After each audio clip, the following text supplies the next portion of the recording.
The second woman I'd like to present to you is Frances Ellen Watkins Harper.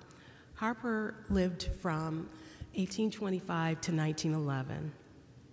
She was also born free, but spent much of her working life in the South during the period known as Reconstruction.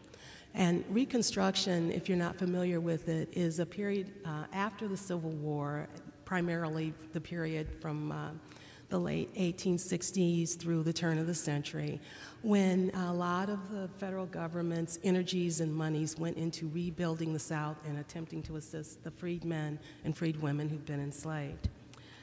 Harper, ironically, was also orphaned at a young age, at the age of 3. And she was also widowed after a very brief marriage in Ohio. She was not deprived of her inheritance, but she really wasn't able to maintain the farm that she and her husband had. So she was forced to send her stepchildren to live with their relatives and go to her family very briefly with the one daughter she had from that marriage and try to rebuild her life at this point. Harper's life, for me, represents knowing God's faithfulness in challenging and trying circumstances. Now, her life, compared to many in her time, perhaps is not as difficult as Stewart's or those that followed her.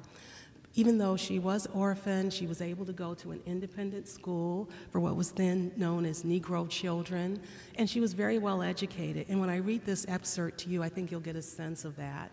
However, her challenge was when she went to the South during Reconstruction, she got a lot of opposition from people who felt that she didn't have a right to be there, that because she had not grown up in slavery or had not grown up in the South, that she did not understand the issues facing those freedmen and freedwomen.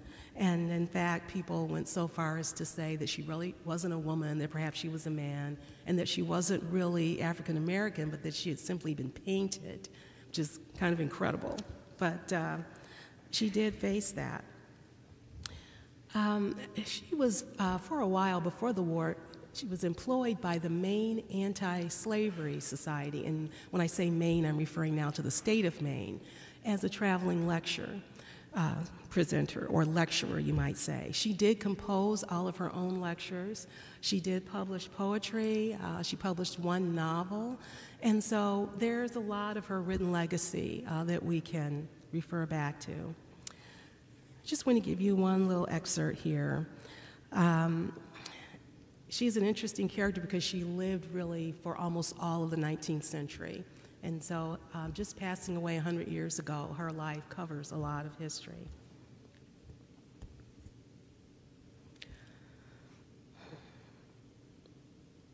Give power and significance to your own life. And in the great work of upbuilding, there is room for women's work and women's heart. Oh, that our hearts were alive and our vision quickened to see the grandeur of that which lies ahead. We have some culture among us, but I think our culture lacks enthusiasm. We need a deep earnestness and a lofty unselfishness to mend our lives. It is the inner life that develops the outer, and if we are in earnest, the precious things lie all around our feet, and we need not waste our strength in striving after the dim and unattainable. Women in your golden youth, mother, bending around your heart all the precious ties of life. Let no magnificence of culture or amplitude of fortune or refinement of sensibilities repel you from helping the weaker and less favored.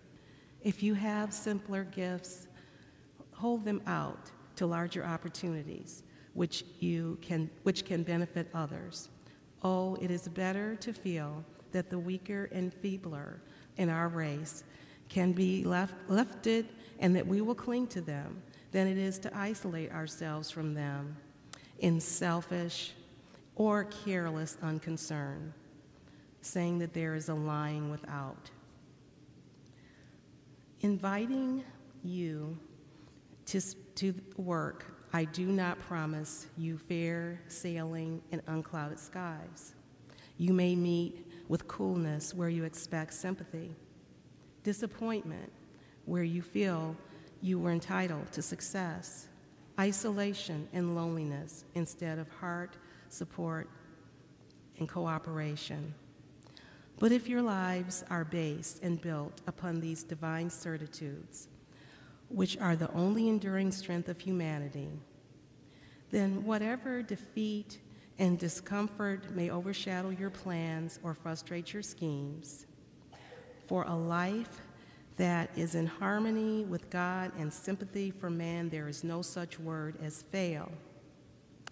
And in conclusion, permit me to say, let no misfortunes crush you, no hostility of enemies or failure of friends discourage you.